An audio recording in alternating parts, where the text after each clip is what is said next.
Welcome to our HopsWorks webinar. Happy New Year, everyone. We're going to be going through a machine learning platform for next best action and outcomes today. Welcome. So on the agenda for today, we're going to go over the business problem of ML-driven next best actions and outcomes, as well as why HopsWorks is a good solution for ML-driven next best actions and outcomes. We will show you a few demos on personalized recommendation systems for next best action and outcome using HopsWorks, as well as a no-code next best action and outcome demo as well. And then we'll open it up for some Q&A. Today I have with me David, our head of data science from HopsWorks, as well as Yogesh from Infrix, a no-code solution as well. And to get started, I just wanted to say, in a world where machine learning is increasingly driving profits, companies are turning to HopsWorks platform to build better ML-driven applications and deploy them faster and cheaper. And you can see 4 areas at HopsWorks that we cover. What we're able to do is make better predictions, improve team productivity, bring more models into production that much more quickly, and release ML to the market that much faster. One of our customers even has said we experienced 3 to 4 times productivity gain while vastly simplifying our machine learning code base and pipelines. We achieved ROI within 6 months. What an amazing accomplishment. I'm going to give you some more information on the next slide with what's underneath the hood of HopsWorks and how we integrate with Infrix as well.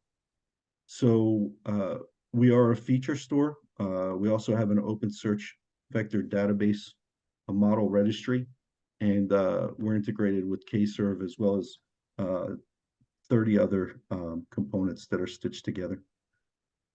What this gives us the ability to do is be easily integratable with the no-code solution Infrix. We built ML-driven applications such as identity resolution, generative AI, personalized recommendation, credit risk, AML, and customer 360. Today, we're going to show you the details of our implementations and our solutions with next best action and outcome. We do have additional webinars coming up. If you have any questions that arise today from the material that we present, we have a Slack channel that I posted in the chat, as well as also you can reach out to any of us on LinkedIn or on our company website if you'd like to register for any additional information, demos, or POCs. We'd be delighted to hear from you. I'm going to hand it over to Yogesh, who's going to give you some information on our ML-driven applications and no-code solution. Thank you, Nate. Hi, everyone. This is Yogesh. I'm the founder and CEO of Infrix. Infrix is a low-code app development platform which allows you to build your applications and then deploy them in production in a low-code fashion. So today we are going to demo you how Infrix and HopsWorks play together. So HopsWorks is more like an ML engine, and then we sit on the top of the ML engine to allow you to build your applications in a low-code fashion. And there are multiple ways you can build your apps. Low-code is one of the ways if you want to accelerate your app development. We also integrate the graph analytics within the platform. So it's really a combination of ML engine as well as a graph technology, which is Neo4j. We're also the Neo4j partners. And some of the use cases, as you see, which are listed here, there are in the areas of customer risk and fraud. There are other use cases also that you can use the platform for. But today we are going to focus on the recommendation engine, which is the next best offer. And you can see some screenshots here. And then, once I go through the demo, I'll give you more insight into the platform. Thank you. Back to you, Nate.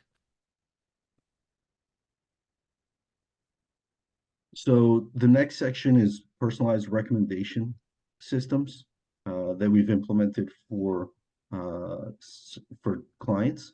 And what we wanted to do today is walk you through our solution and also a demo of the solution so we can really bring it to life for you.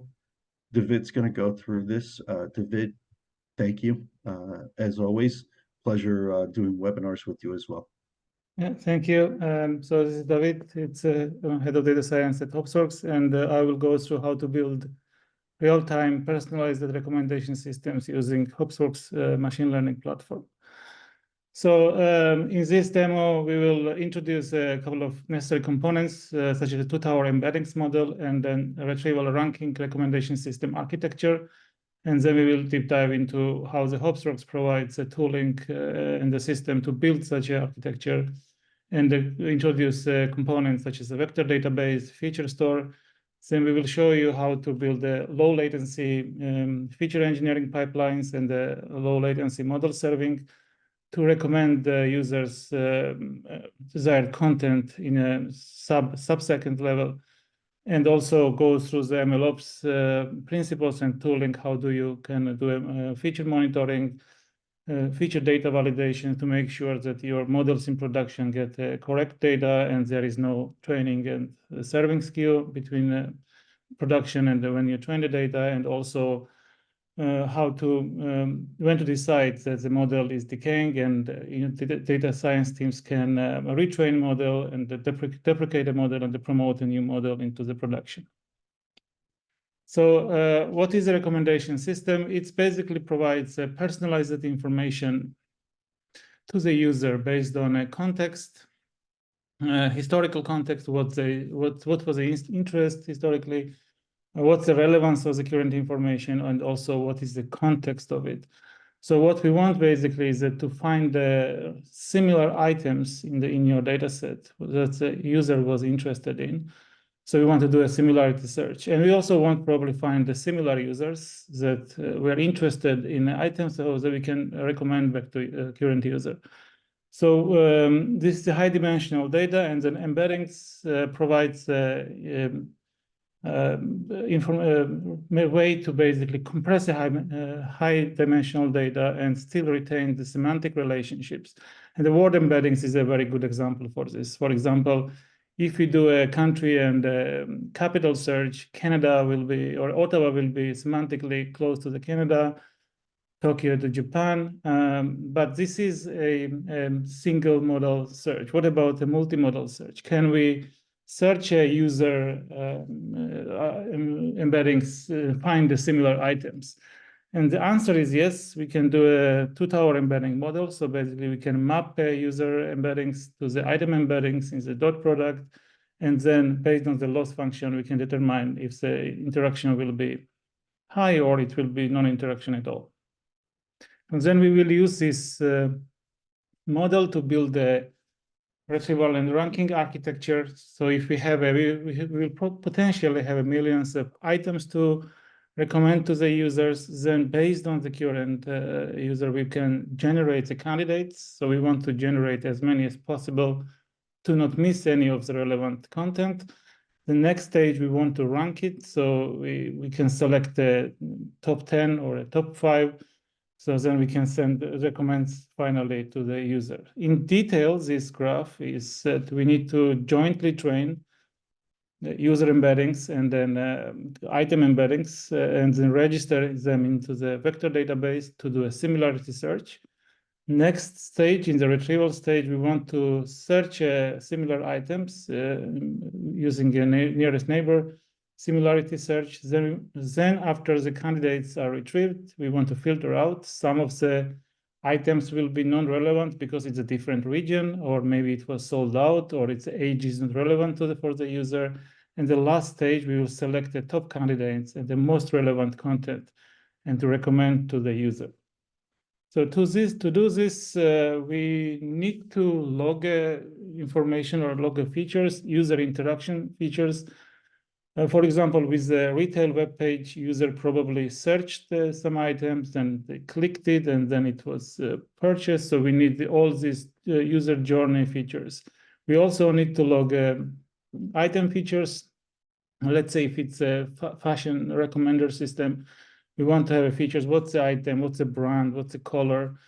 What's the price, etc. And then together these informations, and this will be used to train a two-tower embeddings model, and then compute embeddings, and then computed embeddings will be then stored into the vector database, so to do a similarity search. So all of this, HopsWorks provides all of these components to build such a system out of the box. We have HopsWorks has a feature store where you can log your users' item features, then your candidate and the ranking models can register into the model registry, and then we also provide the open search out of the box that can be used for the similarity search. Now, this is once all of this is computed, we want to deploy a model and serve in the real time. So then we can recommend, if the user is a web page, usually you want to recommend the content to the user less than a second or a sub-second level. So we provide also infrastructure called Kserve, and the Kserve, which I will show in detail later on in the demo, that handles all of these components in the real time, so the content can be presented or impressed to the user as soon as possible. And this is basically, it's more into detail how the retrieval and ranking architecture looks like in the case of a code level. I will show this one in more detail later on. Right, so then one of the most important is feature freshness. Feature freshness is when the event is generated. For example, users logged in, they started to click. And then when it will be, and when your feature pipeline starts to compute it, when it is available to be served to the model, so then it can predict and recommend the relevant content. I provide the link. The results are displayed in the millisecond. So you can see that more details are in the link provided, but it's end-to-end. It's a complex system. We can be served in the less than on a sub-second level. So then all the content will be available when the user scrolls or on the web page. Now there is all the details in the link. We have an open benchmark, so you can go and check all how the performance are done on the different levels. But the end-to-end pipeline, here we present a more end-to-end feature freshness pipelines. So to summarize, HopsWorks supports all of the tooling to build the state-of-the-art recommendation system. But the HopsWorks is also the open platform, open in terms of if you have your favorite tool, if you want to use in your organization, you can plug it in, and it integrates many other tools, so then you can use components that are useful currently for you. So now let's move to the more MLOps and say how you make sure that your models in production get the correct data. And we support the great expectations. And then with the great expectations, basically, you can define what values are you expected for your feature groups or the feature data.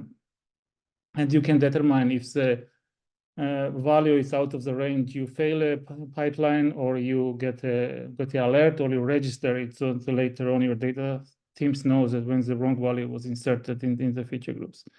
We also support feature monitoring or data drift or feature drift monitoring.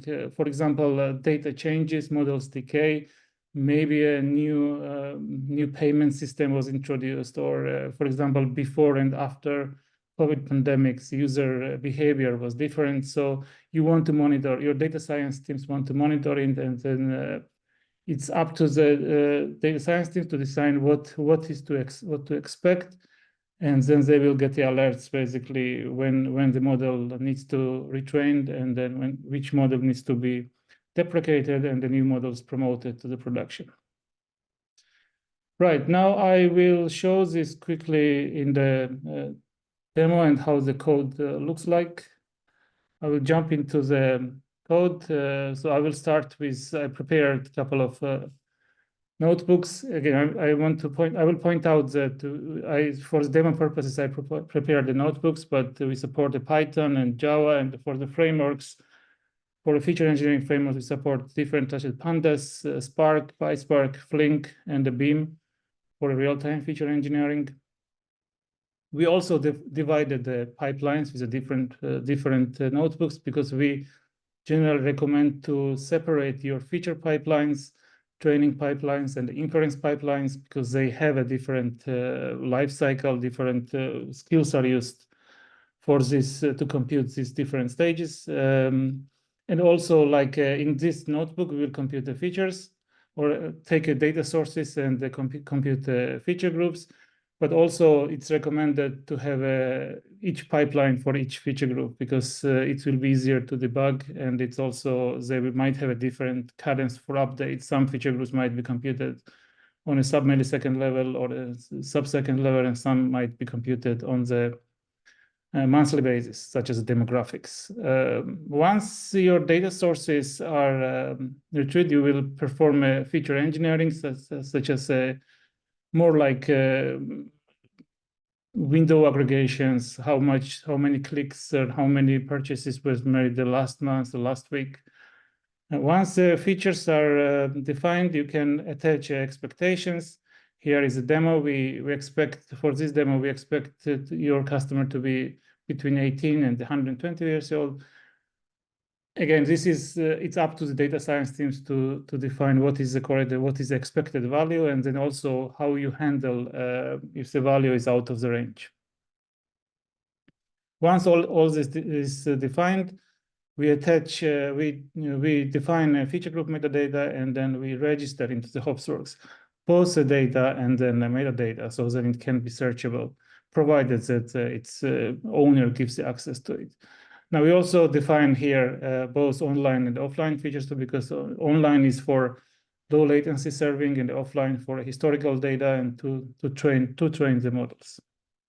Once feature groups are defined, then we move to the next stage. In this case, we want to train a retrieval model. And to train a retrieval model, next what we do is we select features from the feature groups. Feature groups are more reusable assets. They can be used across different models. But if we want to select the specific features, we join these tables or feature groups, and we call it the feature views. So we have basically metadata on top of it, so we know what feature groups we are used, which features we are used from which feature groups. So then the feature store knows what is the order of the features. So then it's the same when you train, and the order is the same when you retrieve a feature vector during a serving. Feature views, then we define the training data sets. Again, we provide both a random split, and we have also a time series splits. And then next stage is to define a query model, then a tower item model, and then train a 2-tower embeddings model and register it to the HopsWorks model registry. Next stage, we will use these models to compute embeddings, and register it to the vector database for a similarity search. Here we define an index and the created indexes for the items and the users. Once this is done, we move to the train to ranking model. So the ranking model will be used when the similar items will be retrieved using a similarity search from the vector database to select the top features. Again, in this case, we also define a model and register to the HopsWorks model registry. And the final pipeline is a model deployment. And the model deployment, we will use a K-serve, and we will define a ranking model transformer. Transformer is used for a K-serve for serving.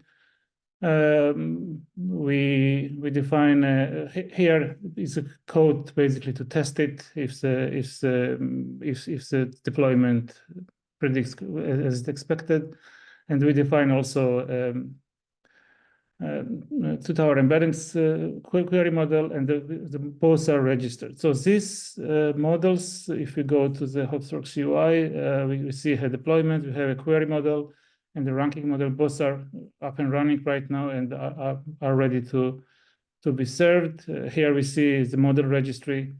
Models are versioned, and the versions are important basically to perform your model ops operation, and then deprecate or promote model depending on if it's the case on performing better. So feature views that I showed, we have feature views are specific to the models, And the feature groups is more reusable assets, can be used. And each of them, we provide the implicit provenance. For example, you can, if we go to transactions here, we can see that so how much the data was inserted. If we go to feature views and then customers, yeah, some provenance here, in which feature group it's with training data was used, and then I think maybe, yeah, you can see that this feature view was constructed from these feature groups and which training data it is used. Yes, this is just a quick overview. All this code is available to the Hopsrocks tutorials in the GitHub. And then, yes, right now, this was from Hopsrocks side. And I will hand over to Yogesh to do how can you do a low code using on top of the Hopsrocks? Sure. Thank you, David. Okay, so let me get started here. Hi, I'm Yogesh. I'm back on the demo now. So I'll be taking you through the Inferix Accelerator. So as I mentioned, the Inferix Accelerator is a platform which is a low-code platform. It sits on the top of Hopsworks. It allows you to build your applications with a low-code fashion. You can build your features. You can then push your features into Hopsworks. You can train your model, and you can do the whole life cycle of your data science application using this platform. Okay. So I'm going to log in here. So once you log in, you will have access to multiple applications. So the concept is really to build and manage various applications on the platform. As you can see, we have applications like anti-money laundering, claim fraud, credit card fraud, customer analytics, and so on. Today, I'm going to focus on the customer analytics because we are talking about the next best offer. So what we have done is whatever David has showed you, he has showed you how you can use the Python APIs to read your data, to massage the data, to create your features, push it into Hopsworks, build the model, and so on. The same exact steps can be performed through this platform. You can do even a combination of configuration plus coding. So it allows you to do a no code as well as a something if you want to like code, you can do that as well. So maybe you open up a notebook and then you can write the code and then you can plug it back into this platform. That's an option. While the dev environment is coming up, I'm going to take you into the other environment. Okay, so once you log in, you will see a bunch of data sets here. These data sets are the data sets that are available for you to build your application. So these data sets can be coming out of your various sources. Could be your traditional RDBMS within the company. It could be from a Hadoop system, Snowflake system. So you can basically pull that data into, you're not pulling the data as such, you are kind of visualizing the data. And then using that source data, you can build your features. And then after you create the features, you can push into Hopsworks. So I can, pick any table here. I can try to see what, what are the different columns available. Yeah, let me try to go to formula where you can kind of create a feature if you like. So let's say if you want to create a product core. So here, this is how you'll create a feature. Now this feature could be, it could be any logic, right? Any business logic where you want to maybe convert the null values into some other value, or maybe translate the values, or maybe do some division, right? Or calculate some ratios. So here I'm kind of computing, I'm doing an aggregation of all the scores that are generated, and then I can use that as a feature also. So this could be a score coming from another system, and then you may want to use that as a feature into your subsequent models. So you can use the formula screen to create your formulas. As I said, they could be any mathematical expression like a SQL expression. In this case, I'm multiplying quantity with 1,000 number. And then once you create this, then you can create your data sets. So data sets is basically you are joining your data. So you may have, let's say, your customer data and your transaction data and your product data. You may want to join all of that together and bring all the all of the attributes together, so you can use a data set. So data set would allow you to do joins. So you can click and you can see how you can do a join here. So this is a driving of a relation. So this is working on a data set. So data set can work on other data sets as well. So here I'm trying to join two different tables or data sets into one, and then I can pick and choose what columns I want over here. So these are all the features that can go into my model then. Okay, so there are almost like 68 of them here. And you can also apply filter if you like. If you want to, let's say, create different models or different data sets by region or by product line, you can do that. And then for each of the data set can then be used to train a specific model that you're looking for. Okay. And then you can go to the data science. Over there, you can define your features. So let's say one of them is the product recommendation features. You can see it is pointing to the feature store. So this is kind of pointing into HopsWorks now. So as I mentioned, you can create your features using the Infotics platform in a low-code fashion. Then you can push those features into the HopsWorks, and then it will start appearing here, right? Because this is pointing to HopsWorks, the feature menu. So it is kind of showing me what features are available over there. So I have, like in this case, it's a recommendation idea. So we are using the ID, the customer ID, the product, and the rating that the customer has done. So we are using this 3-column matrix to generate recommendations. So this is where I am like looking at the features. Then I can build a model. So when I'm building a model, I can I can give a name to the model, and it is kind of versioning as we are going along within the platform. I'm choosing what algorithm I want to use as a part of model creation, and then I can also pick my features. So you saw what features are available, and you're trying to create a model. So this is like just defining the model. Now you want to train the model. So when you want to train the model, you will associate your model to the features, okay, which are sitting in HopsWorks. So I'm choosing my model, and then I'm choosing my feature data set where my data sits, which is within HopsWorks. And then I can, pick whatever my features are. I can map them to that feature data. And then I can do a bunch of settings which allows you to tune the model or do hyperparameter tuning. You can save the results in a file system. You can also save your model into HopsWorks. So this is how you will save your model into HopsWorks. So once this training is executed, it's going to read the data out of HopsWorks, all the feature data, and then it will train the model for you, and then finally, store into HopsWorks. Okay. Nate, are there any questions while I'm proceeding with the demo? Yeah, Yogesh, a couple came through. Number one is, what underlying database do you use in Infrix? And is there any column limit per table and data set? And then there's a couple more after that, but Okay. I'll let you. So yeah, so we are agnostic of the database. You can use whatever database you like. It could be traditional RDBMS, it could be Snowflake on the cloud, it could be Neo4j Graph database.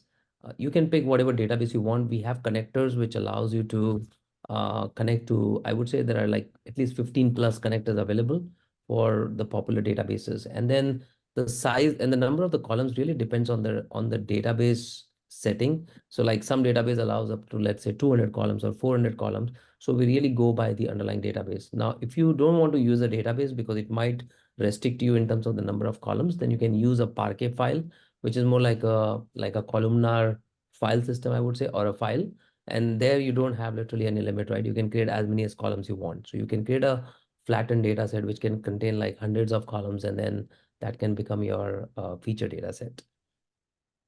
So that's on the database agnostic idea. And then the limitation, as I said, you can use a Parquet file and then you can actually take these features and store into HopsWorks, right? So if you're storing into your features into HopsWorks, then obviously there's no limit again. You can store as many as features you want, because the features are stored as rows and not as columns. Because once you do as columns, then obviously there are limits out there, right? And then next question, do you provide data lineage, data provenance, Yogesh? And I think we showed some of that in HopsWorks, but from Infrix, do you do that as well? Yeah. Thank you for reminding that. I kind of lost on that one. So this is the model that we're looking at, and this model is using 3 different features, which is ID, product, and rating. And then it is kind of taking data from the feature store. So if I click here, it is pointing to the features. So this data is coming from the feature store. Now, if these features are coming from further transformation, I can show those transformations as well. So let's say I'll take one data preparation data set. And then I can open this data set and I can say, show me the lineage on it. So it's going to go through all the configurations that are within the product and then try to show a lineage around that. Let me take something more simpler, maybe.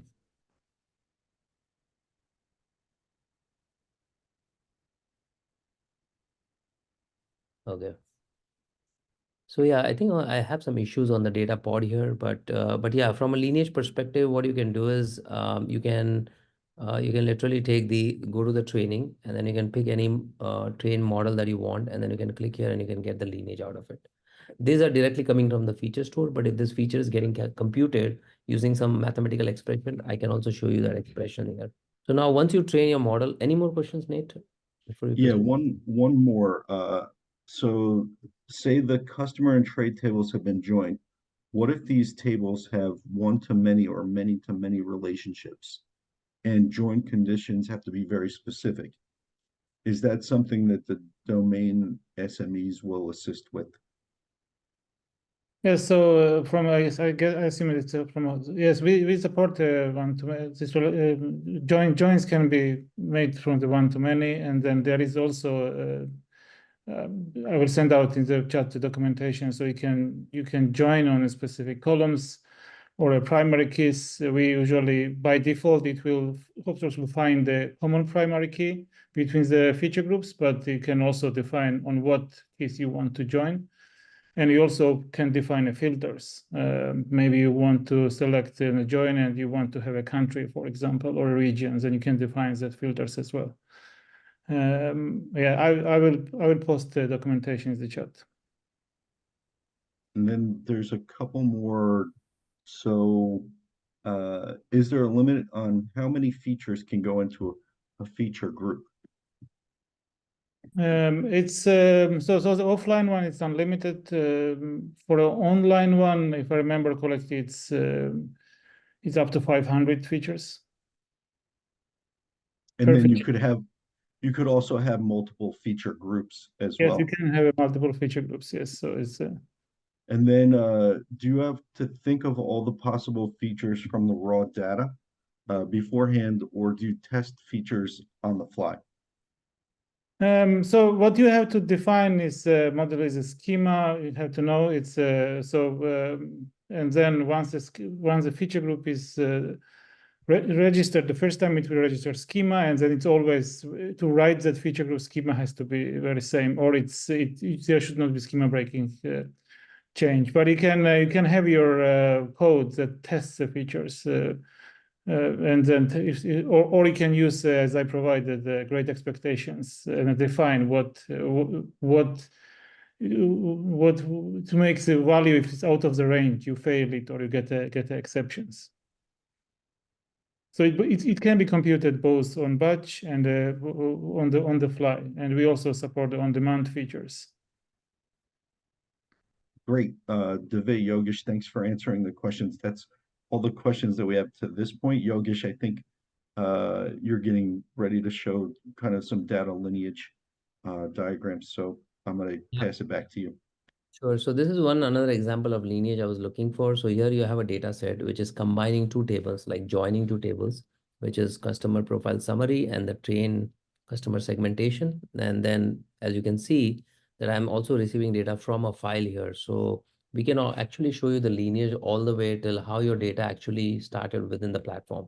So you may have a file coming in, that data is getting loaded into tables, then you're joining those tables, creating a data set, and then this data set is further used into some kind of feature store or building a model out of it. You can also switch this view from an entity to attributes. So here I'm showing you every attribute level mapping. So each of the attributes within that data set. So as you can see here, this data set is consuming data from these attributes. I can click on this. I can see where is this coming from. And then it can also show me the source, which is basically a file from where the attribute is coming.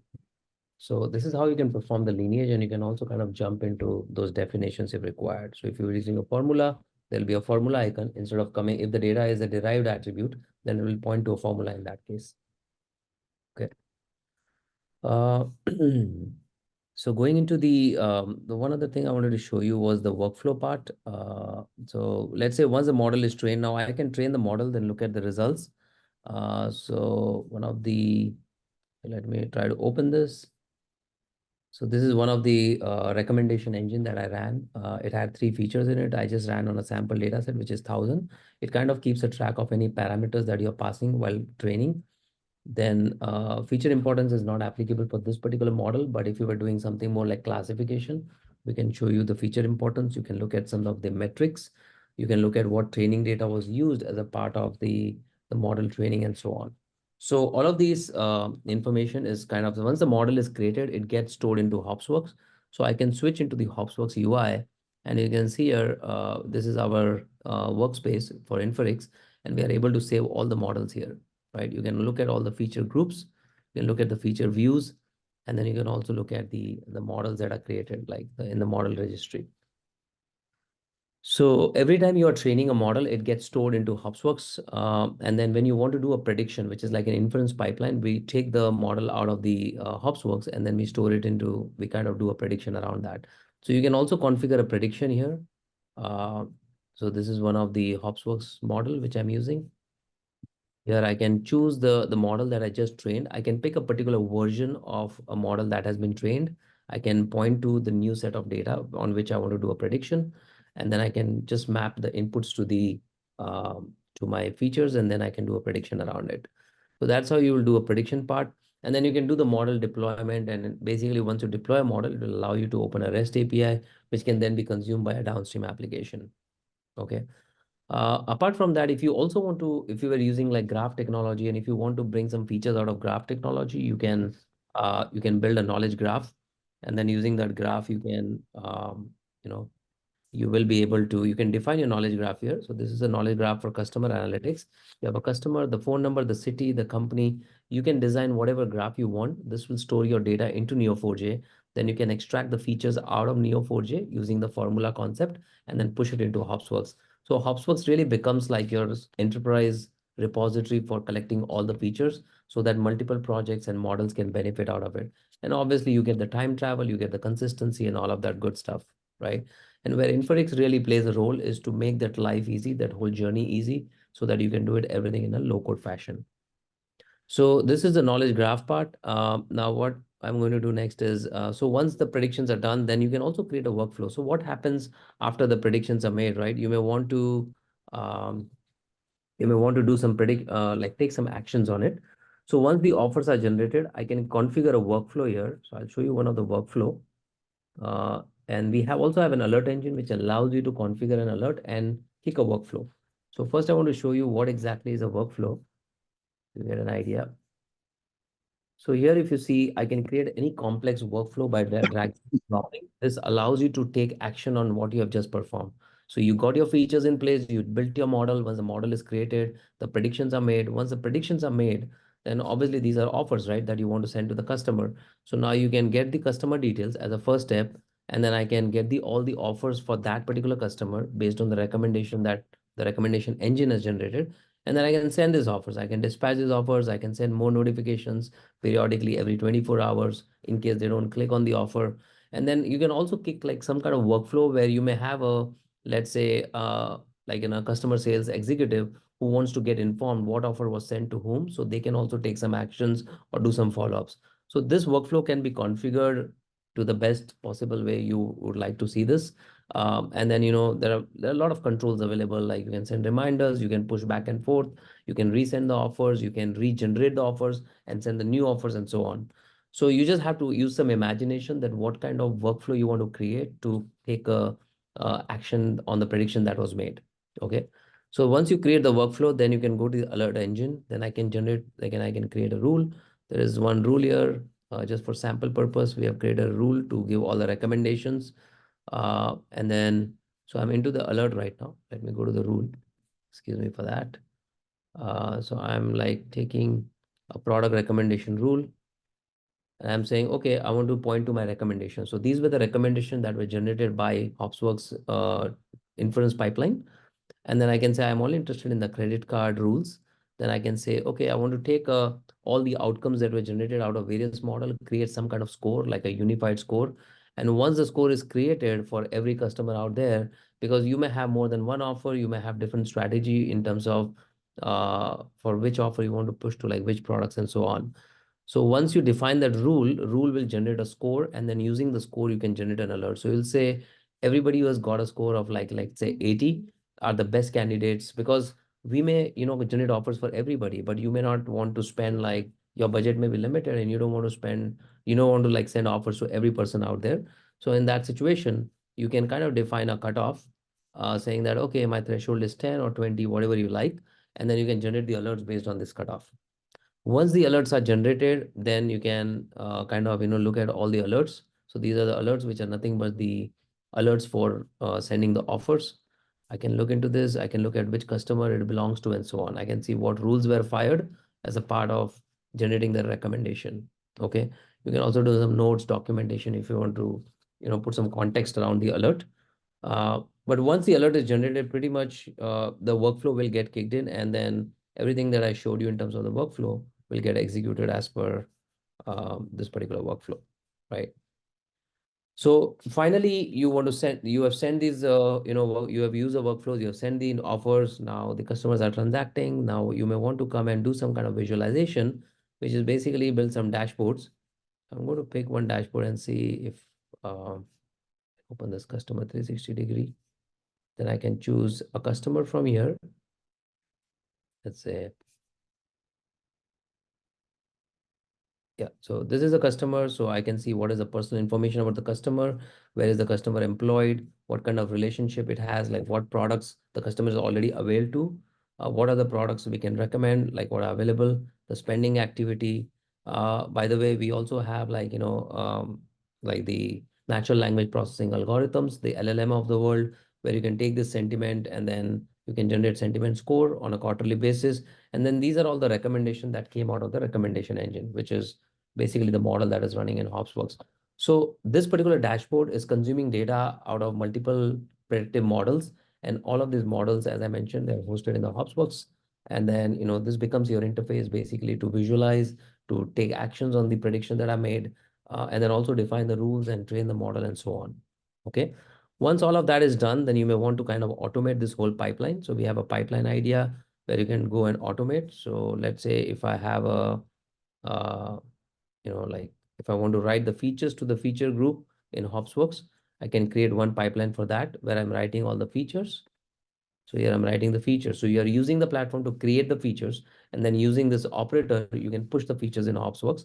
That is your step one, which you can do at a periodic way. And then once the features are pushed in, then you can basically, what you can do is you can train the model. You can train the model, you can evaluate, and you can do the prediction. So all of this can be done. So in this particular pipeline, I'm writing the features, I'm training the model and evaluating the model. And then obviously your predictions can be made on a whatever frequency you like. And then you can take this pipeline and you can batch schedule it. Okay. So yeah, so that's pretty much the whole functionality on the no code platform. Back to you, Nate. If there are any questions, we can take those now. Yeah, there's a number of questions. And I see David is giving some of the answers also in line, but I'm going to ask them again just so that everybody can hear them. How does data or feature monitoring work here?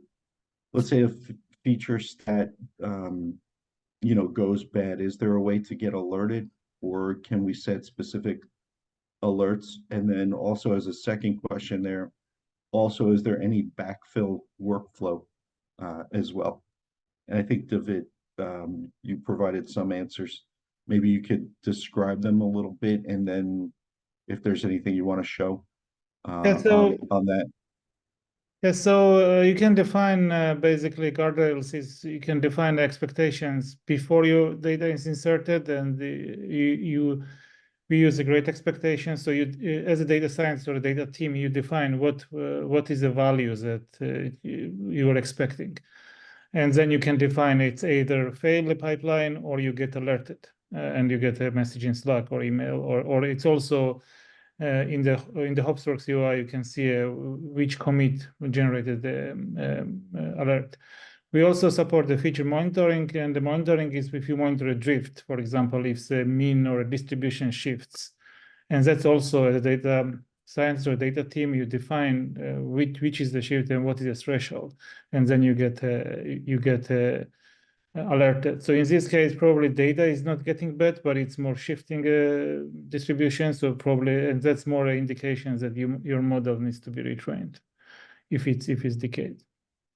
And then we had a webinar on this one. So, and then Nathan provided a link in the chat. Yeah, the webinar's title is Beyond Model Monitoring, How to Monitor ML Features on HopsWorks.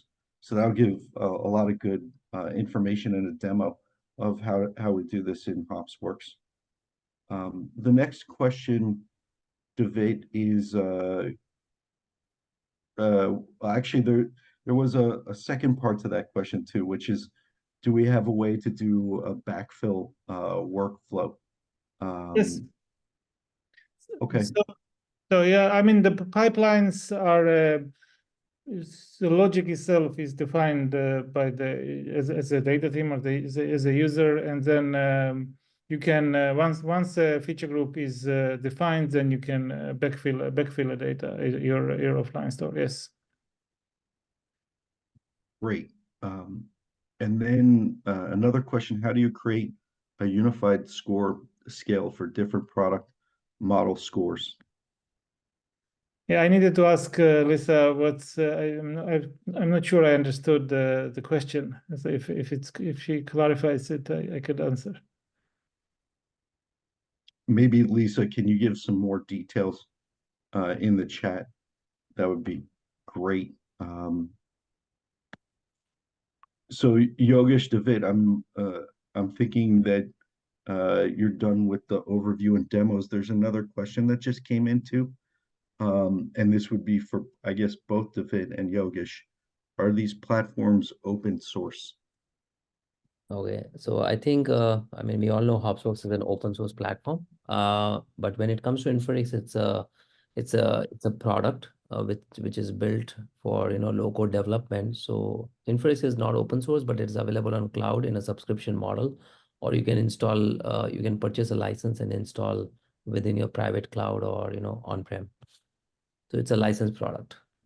And the HopsWorks side, we have an open source version of the HopsWorks. You can deploy and then use it. It's a AWS 3 license. So, but we also have an enterprise version, and in the enterprise version, what you get is security and then integrations to the third-party tools like a Databricks or a Snowflake, and but we have open source, and all the tools we use it's bundled. It's open source and the commonly available frameworks in machine learning and data engineering.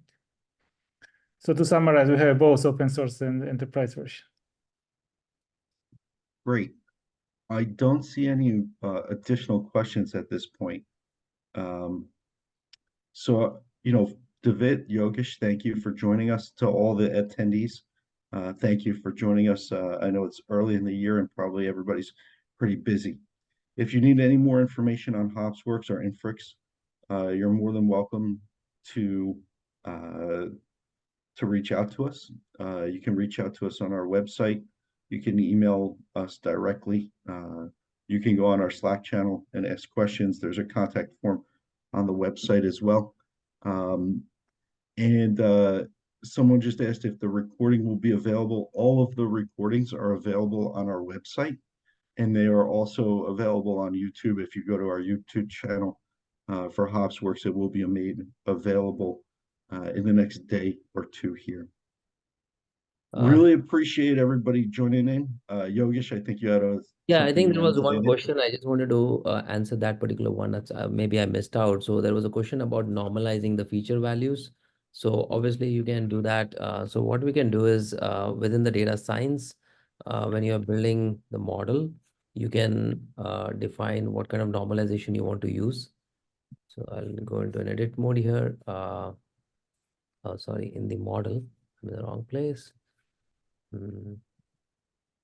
Okay, so this is a model. So when you define your model, you can actually, okay, I'm getting an error here, but what you can, oh, this is custom model. So let me pick something which is configurable.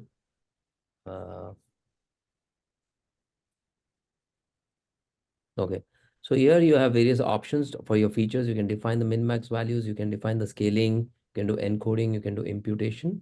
And then once you generate the predictions and everything, and when you go to the alert generation, that's where you can apply the normalization technique too.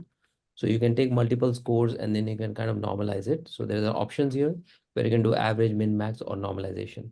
This will allow you to unify your score on a scale of 0 to 100, and then basically then you can take an action by applying a threshold on it or generate alerts.